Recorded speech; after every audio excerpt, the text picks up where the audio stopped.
Good morning, everybody. Another tough challenge coming up this week, going on the road again. I got to try to find a way to win a ball game, playing another really good team, a confident team. They're 4-0 and top 10 scoring offense, top 10 scoring defense. So a very confident group, and especially there at home. Another great quarterback. This kid is an exceptional player. Got a lot of respect for him. He's averaging almost 90 yards a game rushing, 7.5 yards a carry. He's got 6 touchdowns. Kind of everything goes through him. But they do a great job, schematically for sure. Big offensive line. Got a couple big receivers, couple long guys out on the edge. One of them, I think number 5 is about 6'6". 17's a big long kid as well, so 500-something yards a game, bunch of explosives in the run game and the pass game, 2 good running backs. It's a good football team, a true RPO team. So everything comes through the run game, and whether it be the quarterback or the running back, but a huge RPO team and SWAT boots that come off of that, so that challenge you from a communication and discipline standpoint. A little bit of option built in as well. A lot of shots, a lot of scrambles. If you look at the Purdue game, first 2 touchdowns of the game, 3rd and 10, and he just scrambles around and runs for about 14 yards, and next play he runs it to the goal line, and then they score. And then the second touchdown, 3rd and 10, he scrambles around, everybody's covering, and he runs for a 35-yard touchdown. So, that's what you're dealing with this guy. And, he's an explosive player that can do a lot of things. He's a very confident thrower. He will take his shots. I mean, it's just kind of nature of what they do. A lot of complementary plays, a lot of double moves, screen and goes, all those type of things. So they do a nice job. But again, all starts with this quarterback, and then defensively, they're true 3-3-5 defense. And when you're dealing with that, you're going to get, every look known to mankind. So a lot of exotics. Rarely do they ever end up where they line up. It's a twist or a loop. Or some type of stunt every single snap, and so challenges you from a communication standpoint, as far as how you pick that stuff up in the run game, and in the pass game, the protection wise. So post snap discipline is really, really important in a game like this. But they play hard. They play physical. They swarm to the ball. And again, they're the 7th scoring defense in the country right now, and a lot of that is they really understand their scheme. They know how to play their scheme and do a nice job. So again, another big challenge for us. Proud of our team. Disappointed, obviously, with our record, but really proud of our guys and how they've played the game. And we have played our tails off with the things that indicate you should win. And, the toughness, the physicality, the will to win, the belief, discipline. They've done so many good things. And, but for us, it's all about the ball. And unfortunately, we're 2-2 because we've just been horrendous when it comes to not just turnovers, but the type of turnovers. 36 points in 4 games is we're lucky that we're 2-2, honestly. We've only won the margin one time, and that was our best game, against Florida Atlantic there.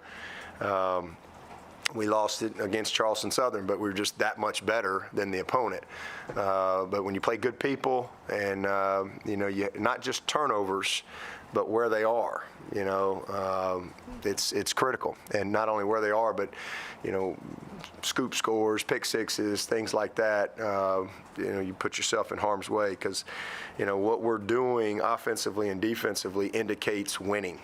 95% of the time, 96% of the time, 100% of the time, but yet we're 2-2.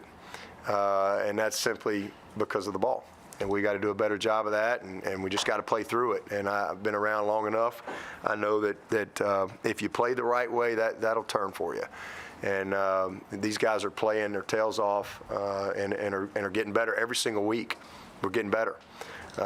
Really pleased defensively with how we're playing and all the good things we're doing offensively. So hopefully we can, start getting some of the results that we want and get back on track from a win standpoint. Any questions? Yo, please speak up whenever you ask questions for the benefit of the Clemson Plus audience. We'd greatly appreciate it. Go ahead. You've said the guys playing their tails off. Did you get that sense from them Monday that they felt like they were right there? Yeah, they know. These guys, that's what we do. We watch tape for hours. They know. They know exactly where we are. When you outgain somebody 100-something yards, the number 3 team in the country or whatever, and you hold them to 1 yard rushing in the second half, you feel pretty good about what you're doing. And and then same thing offensively. When you outrush the opponent, you're doing good things on third down. We've outgained every opponent we've played, And again, we've been in position to win every game. But they all know we've had some bad breaks, and we're in a little bit of a rough patch there. But we'll get through it. We'll come out better. But they're playing the right way. And not that they're perfect. There's always details and things that you can improve upon, always. But as far as the big things, the attitude, the belief, the physicality, the toughness, the will to win, discipline, penalties, things like that, they're really doing a nice job. And honestly, I've had a bunch of 4-0 teams around here that haven't played as well as this group. What's your approach in a situation like this? Just in, coaching them up, loving them, when it's something like turnovers and in just the worst possible part of the field. It's stuff they know. They aren't trying to turn the ball over. No. I promise you, we don't have a better kid on this team than Phil Maffa. There's not a better guy. The guy just ripped off a 46-yard run, and they just caught it. He just didn't check backside, and we're human. These guys aren't robots, and it was instead of just a sack, which can happen, it was a sack, fumble, 71-yard touchdown. You're getting ready to hopefully go make it a 2-score game, and all the momentum and things like that. So that's football. You do it long enough, you'll have a rough patch or two, but at the end of the day, how do you play? How do you play the game? If you play the game the right way, that stuff will turn. And, so you just keep playing. This is a team that's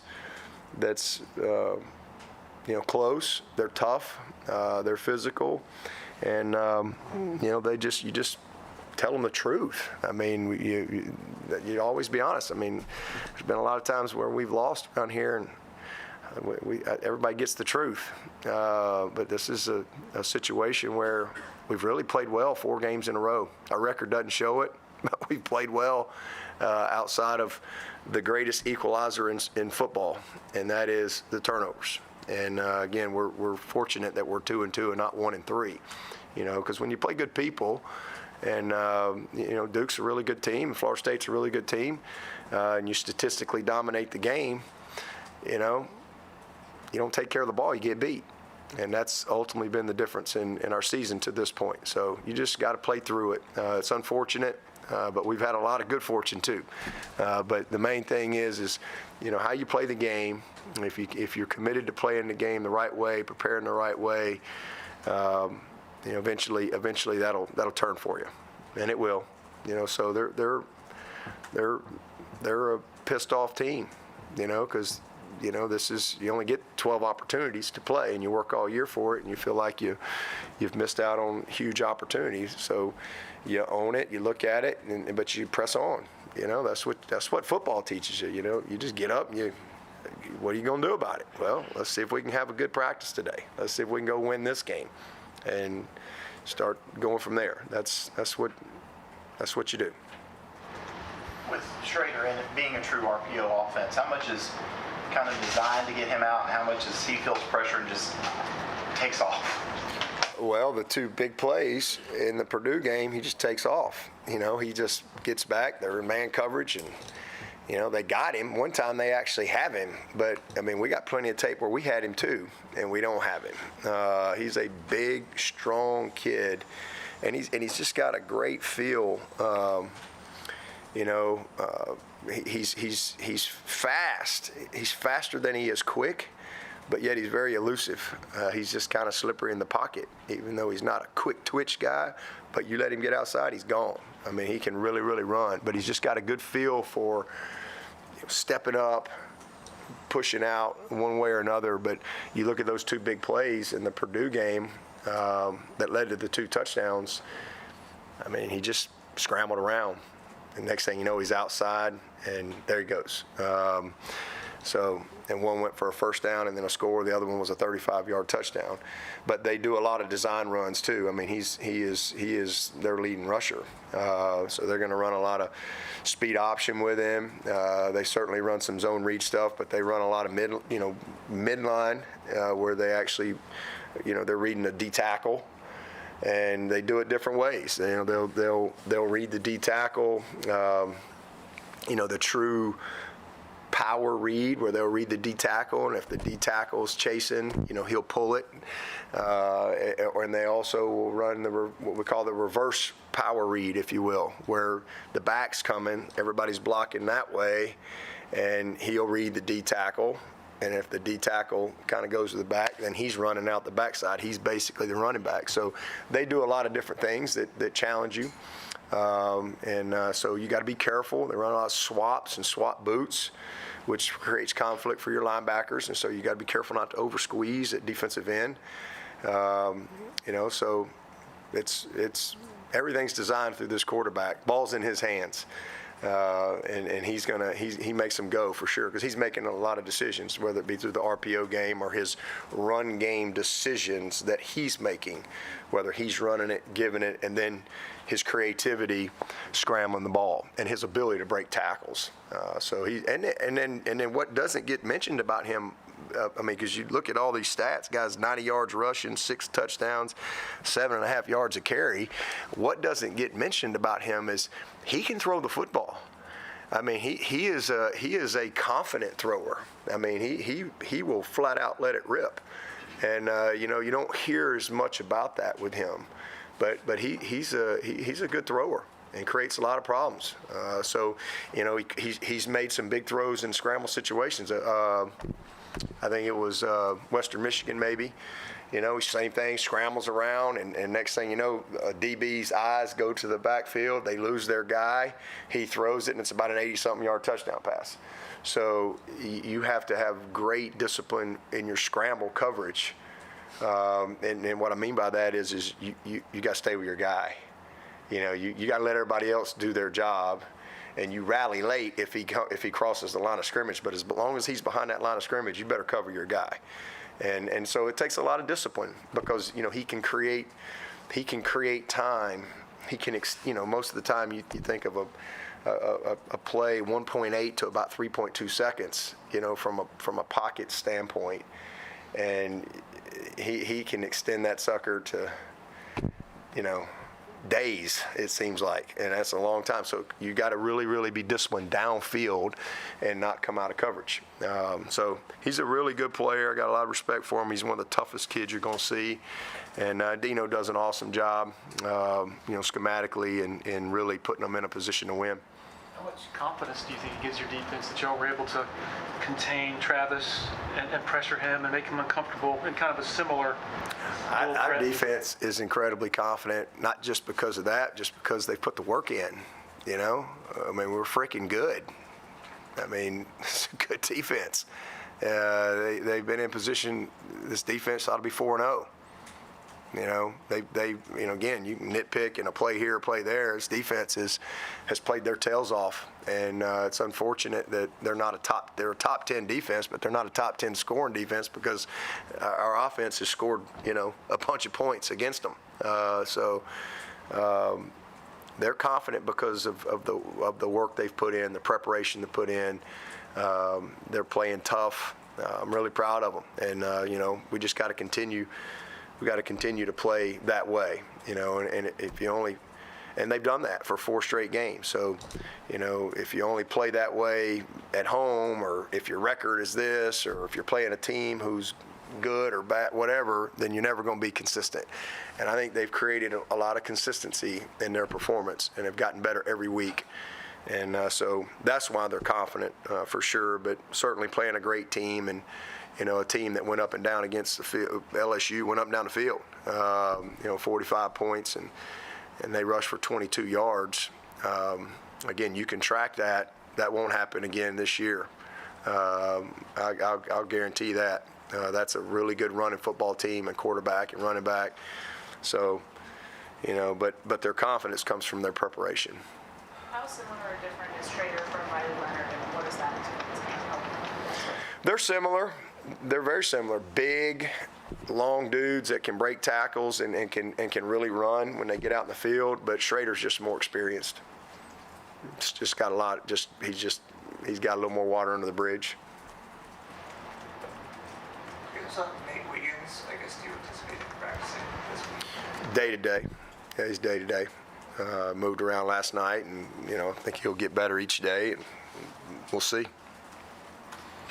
What went into the decision to take the red shirt off of Ronan? Cole getting hurt, Cole being out for the year, and just kind of looking at the longevity of the season, and we knew that Ronan could help us on special teams right away because we're a little thin right there as far as some of our core guy, and so he did a great job for us last week, and so he's a guy that needs to be a core guy for us moving forward, and he's just going to keep getting better, as a receiver. He's a very, very mature kid, very conscientious kid. He can run. He's tough. He's got ball skills, but the biggest need is we needed another core special teams guy, and just his physicality and his maturity. So had it not been for Cole going down, we would have probably stayed the course with him. But that's the decision there. Staying with wide receivers, Troy Stellato, breakout game Saturday. Yeah. You said during the camp, you don't know what to expect, don't really expect anything out of him. How pleased have you been with the way he's progressed? Yeah, as I said, anything we got from Troy is going to be a bonus, right? Because we weren't going into the season counting on him because we couldn't count on him. Hard to count on a guy that's never available, so our expectation is for him to do exactly what he's doing and being a great player. That's why everybody in the country wanted that kid. He's a very talented kid. He's just for 2 years he's not been available, and he missed all of camp.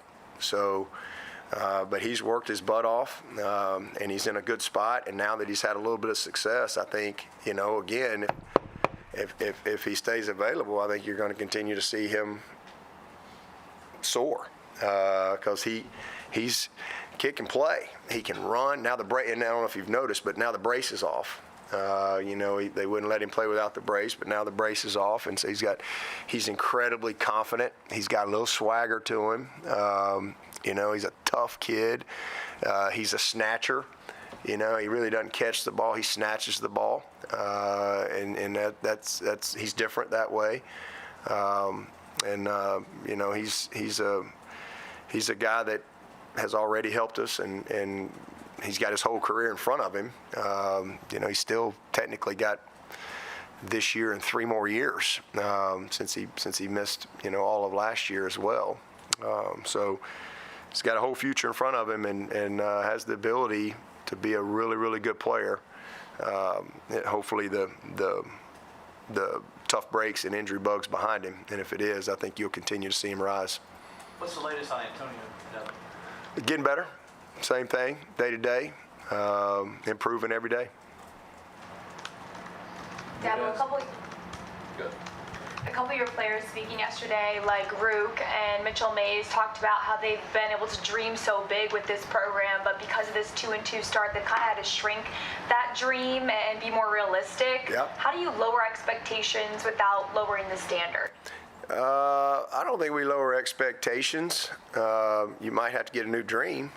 Sometimes we all have dreams. Sometimes you got to get a new dream, right? As a person of faith, that's what, as we all make our plans in life, but God orders our steps. So, I've had a lot of great plans along the way, but God had a different plan, and that's what my life has taught me. You just walk it out. I don't really always understand why things happen.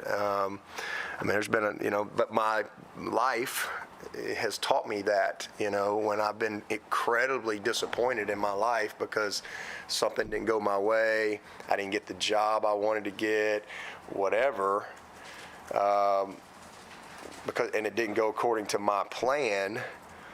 Well, God had a different plan. But so God orders our steps. You just got to walk it out. And, so sometimes it's, and I think it's important to dream big, man. I think that's like huge, massive dreams. That's awesome.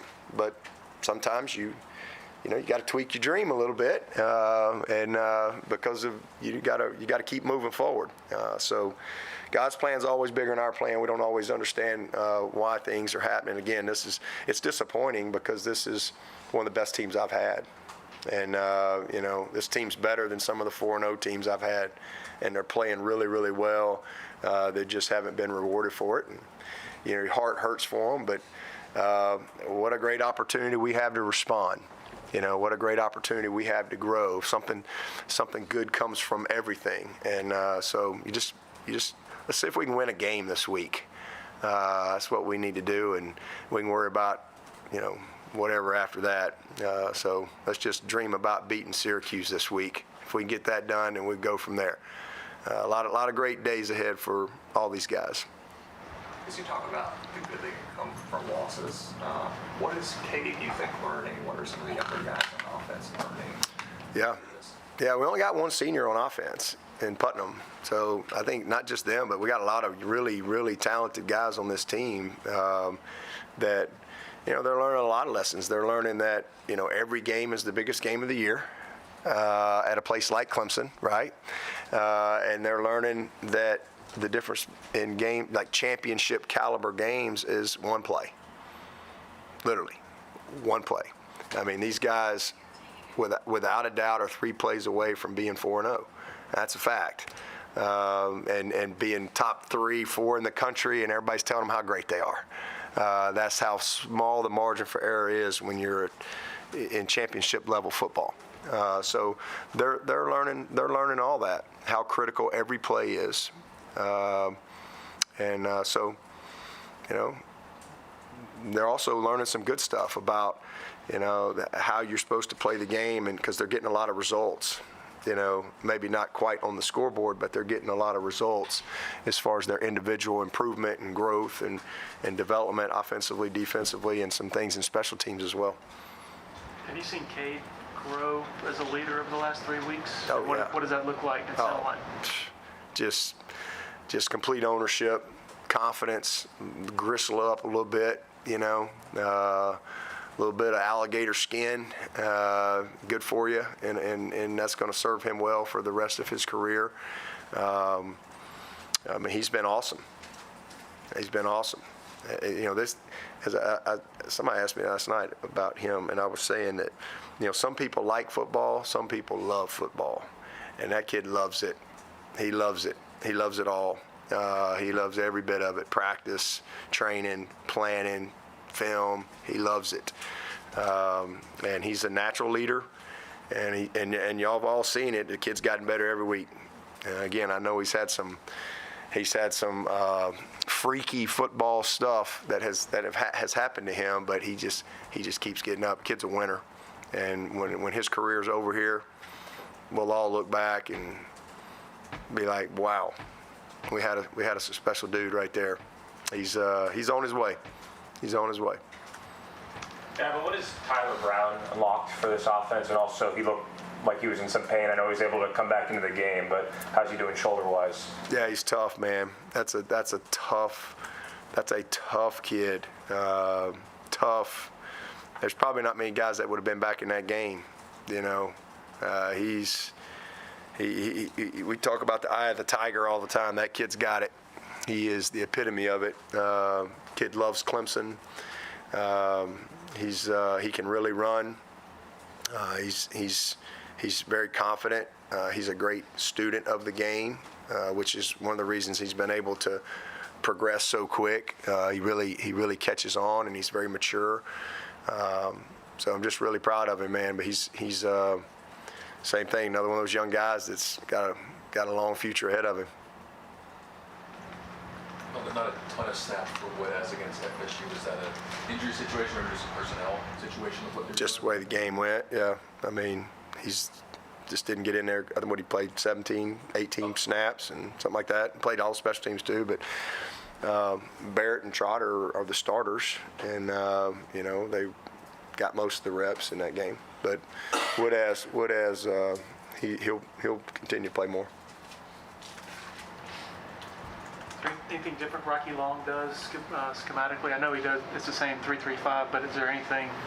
I just think he's an excellent teacher, and it's easy to see that on tape. I mean, you can tell he's a really good teacher, and you can tell the guys, are fully committed to their scheme. Because schematically, with what they do, they ask them to do some things that aren't real sexy.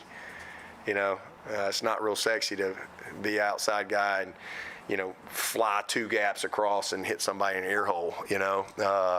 It's just so somebody else can create havoc. But these guys buy into it. I mean, they really buy into what they're doing. Technically they're really well taught. The loopers are tight. They don't have a lot of miscues, and it's a lot. It's some train wrecks going on up front. They're not very big, and so that's what they're trying to. They know they're not a big group, so they're not going to line up and just let you get your hands on them and bully them. They're gonna move everywhere, and so it creates hesitation and makes you have to really be good. We did a pretty good job last year. I think we rushed for about 327 yards, so we caught the moving well. We just couldn't take care of the ball. We had 4 turnovers in this game. I had put this game in a black hole somewhere. I'd actually forgotten all about it until I watched it again, and I was nauseous. That was a weird game.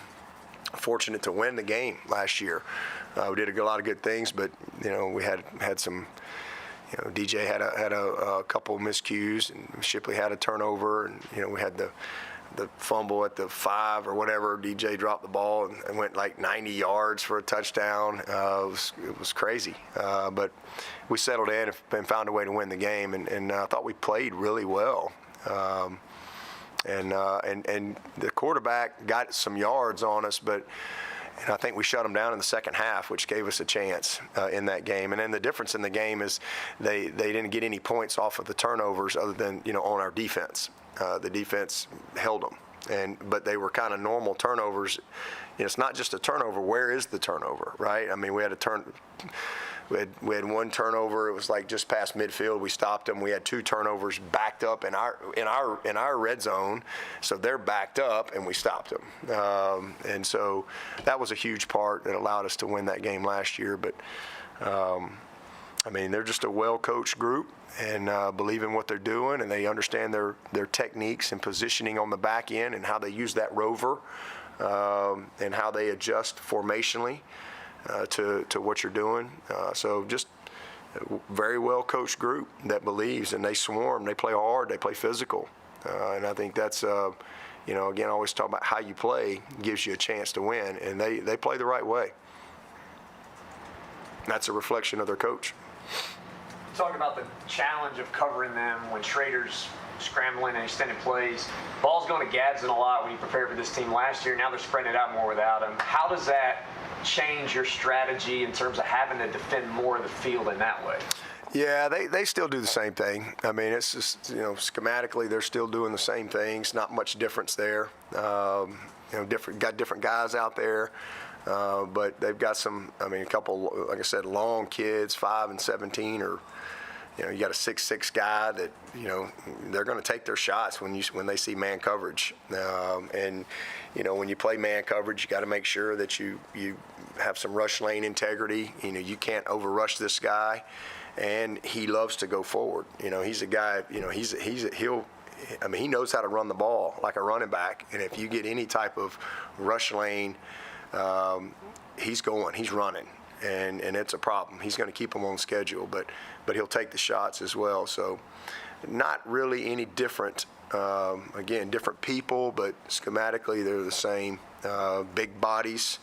I know Gaston not being out, obviously that's a really good player for them, just like we're going to have, some guys out for this game and last game. That's just kind of the way it is for everybody in college football.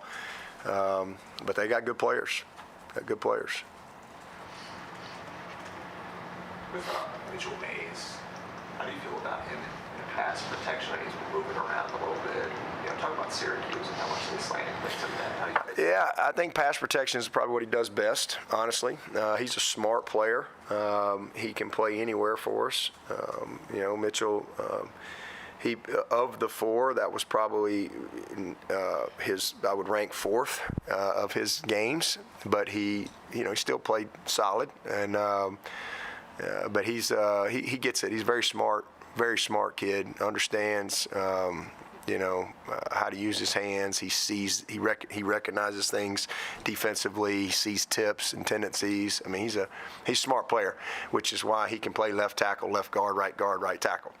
Very smart player. So I don't worry about him at all when it comes to being able to understand things, pass things off, who's got the penetrator, who's got the looper, all that type of stuff. Coming off on the backers, whatever the situation presents, he's capable. And with Harris, how much has he come along? Is he somebody you want to get into the game? Oh yeah. We trust him, but he's still a freshman, and there's a lot going on in there for sure. This past week, those were some massive humans over there, and just we did a good job offensively. Gave ourselves a chance to win the game. You can't ask for much more than the one critical mistake there from our guys up front. We gave up no sacks in the offensive line, 0. So I was super proud of those guys. I mean, that's a pretty good front to hold up on, and but Harris is a guy will continue to work his way in there. So now that Walker's out for sure, you'll continue to see him in there, and Trent. Trent's another guy that's got length. He understands pass protection. He plays with his length, and he's a smart kid.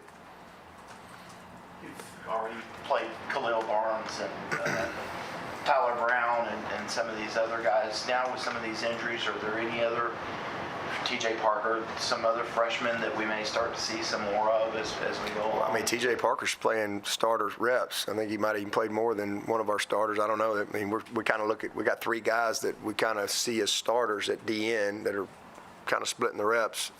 Maybe somebody gets a hot hand game to game, but and then. So he's already doing that. Other guys in the next game, Ronan is a guy that you're going to see play. We'll see what happens at receiver, but we got to get him on the field as far as the freshman. But that's probably the main ones right now as far as freshmen.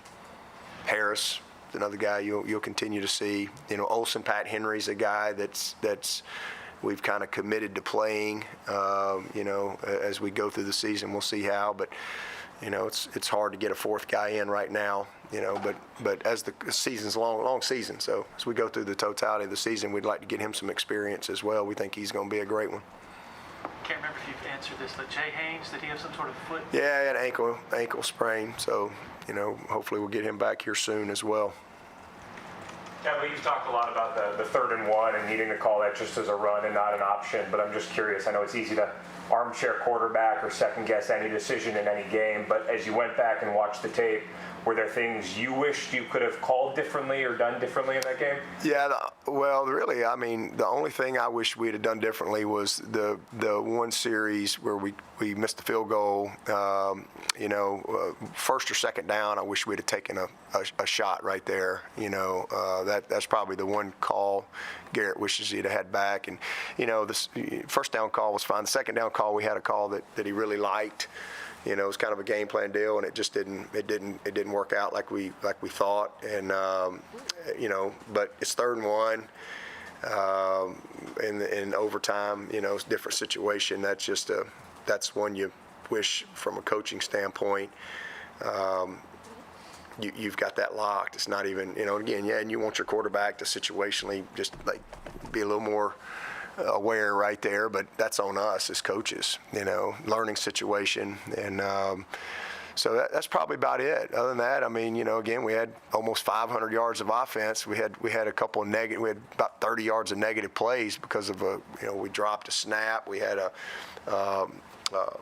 one bad decision. We had the couple sacks that were on our quarterback. We were held the ball. So, I mean, we had a ton of yards. You know, so we did a lot of good things. We were in position to win the game and got a chance to go up.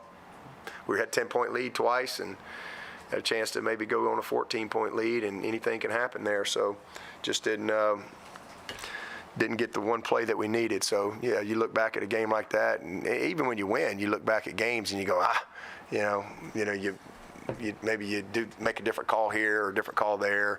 Same thing defensively. You know, we did a couple things there that we got to get better at, playing catch technique on 3rd and 11, and we backpedal, which creates 4th and 1, right? And it should have been an incomplete 4th and 11. They punt the ball, you win the game, right? Because that led to a touchdown. 2nd and 9 on the goal line, playing catch technique, and we backpedal. You know, so there's always little things that, you know, whether it be technique or just a call that you wish you had back. But offensively, defensively, hey, we gave ourselves a chance to win the game. They just made one more play than we did. We never trailed in regulation, and we lost the turnover margin. We lost the game. And if you'd have told me coming into the game, if we're even or plus, we win. If we're negative, we're going to get beat. And that's what happened. So that's kind of been the story for us. We've got to do a better job of taking care of the ball, and just got to keep playing. And you know, like I said, it'll turn. But you're not going to beat people. What, we have 3 turnovers in the Duke game? I mean, disaster plays, not just, you know, I mean, crazy. Again, the only reason we beat Charleston Southern is because we were just that much better, you know, to overcome. You don't have that type of margin for error when you're playing really good people. Any questions for Coach from Zoom? Anybody else in the room? The left tackle rotation, is that totally new to you? Have you done that before? And how do you feel like that's going through 4 games? Still pretty happy? Really good. Yeah, I'm really happy with both of those guys. I mean, they're kind of, yeah, we've had rotations before, and guys, you know, it's nice to be able to not have to play a guy 80 snaps. Honestly, it's nice when you got good depth. That's one of the things we knew coming into the season that we felt like we had was really good depth in our offensive line. Just took a shot losing Walker, but you know, we're thankful we got Mitchell and Harris and Trent Howard, and we got Linthicum and guys that can go in there and play for us that we feel good about. So certainly with Sadler and Tristan, those 2 guys are coming, man. Super excited about both of them. I mean, they're not perfect, but they're holding up. They both held their own against pretty good dudes the other day. Not perfect, but I'm really proud of them, and just going to keep getting better. And as far as, you know, who runs out there first, well, that's kind of, you got 2 guys competing their butt off. Kind of, you know, Blake solidified himself. I thought Blake played really well, and he solidified himself. So, you know, we feel really, really good about Marcus Tate. We feel great about Putnam. You know, so Mitchell we feel great about. So you got, you know, we see them as kind of our 6th guy. You know, who's going to run out there in the 5? Well, that depends on week to week. We've had that for years and years and years. And when we've been at our best, we've got, not necessarily at left tackle, but I mean, I was watching DJ Reader play last night. And I mean, we had DJ Reader, Deshaun Williams, Grady Jarrett, Carlos Watkins. You know what? I mean, we just played all those guys. You know, so it's good when you got depth, and that's what you see right now. We play a lot of guys. So I don't. It's a bad thing only when neither player's good. It's the best of the bad, right? But we got 2 good players, 2 really good players, and one is a redshirt freshman and one is a sophomore, redshirt sophomore. Super excited about both those guys. It's going to get better and better. And Blake's a sophomore. Just going to get. I mean, he's playing great football. So we got a good group. Those guys have done their part. How would you assess Jaden in terms of matching up? Lucas? size-wise? Yeah, on Saturday. Man, super proud of him. I mean, same thing. You know, hey, you hate the one play, but that kid's going to just keep going like that too. He's unique. He's unique. He's big, he's strong, he's long, and he's just learning every day, every rep. His confidence is growing. His technique is improving. He had a couple of technique issues the other day that he's got to get better, you know, and be a little lower at some of the break points and a little better collision balance. I mean, there's some things he's going to get better at as he plays, but he didn't play a whole lot last year, and then obviously came off the shoulder surgery, but I'm really proud of him. I mean, I love our DBs. I love our young DBs. I love our corners. I mean, we've got a good roster. We got a good roster. So we're taking a couple hits right now, but you know, we're going to be around for a while. You talked after the game about Jonathan White still being the #1 kicker. Is that still the plan that he kicks the shorter ones and Robert guts the longer ones, or have you seen it? I would let White's kick from probably 50. You know, I feel confident. He made a 51 or so yard of that last week. But, you know, he still gives us our best chance right now from just a confidence standpoint. Check back with me next week. Is that when he's I'll be here every week, so check back with me. Good change. Is that what he's doing in New York? What's that? When is this job supposed to start, next week? Or? Yeah, it was supposed to start this week. I think this was like his start day. It was Monday this week, so you know he can moonlight when we go up there to Syracuse, I guess, this week. Thankful we got him, man. You know, and you know you hate he missed that one. That one play could have won the game, right? I mean, you could say one play all across, but you know what? Going into that game, I was just worried about making extra points. I just need somebody like, let's make an extra point, let's make a layup, and you know he made the one that gave us a chance to even be in the situation at the end. You know, so of course everybody sees the one, but you know he's still right now, you know, confidence-wise, kind of where we are, and then we're going to let him keep competing. You know, Robert's been battling a little bit of a sore thigh a little bit, so you know we'll see how they do this week. Just last night, so we got all week to go. So anything can happen. You've had Will, you've had Drew, now you've got Clay, all back there holding. How much have you used those three, your three sons as kind of like information sources for you on special teams? Yeah, and it's crazy how that, you know, all started probably 7th grade. Will, you know, they all got really good hands, but Will came home in the 7th grade from football, and he's like, "Hey, Dad, I'm going to be holding." And I'm like, I remember going, "Y'all kick field goals?" You know, I'm like, "Y'all kick?" And he's like, and I said, "Well, how'd you get me?" He said, "They just, I guess they had really good hands." He said, "Hey, you're gonna be the holder." And so that's kind of how it all started. So he held at Edwards in the 7th and 8th grade, and then he gets to Daniel, and they're like, "Hey, you're the holder," and he just became really, really good at it. It's a skill. It's hard. It's not easy to do. And then Drew comes along behind Will, and at Edwards, and they go, "You're the holder," and then 4 years later, Clay gets there, and so they, you know, it's hard to find guys that have that type of experience. I mean, you're talking about 6 years plus of experience of doing a task, and so you know, and they've done a nice job, you know, and Clay's really done a good job, but they certainly little nuances have passed that on to each other. For instance, you mentioned the switch snapper. Was Clay the one that put you on to, "Hey, Dad, actually it's Casperson that actually snaps it"? No.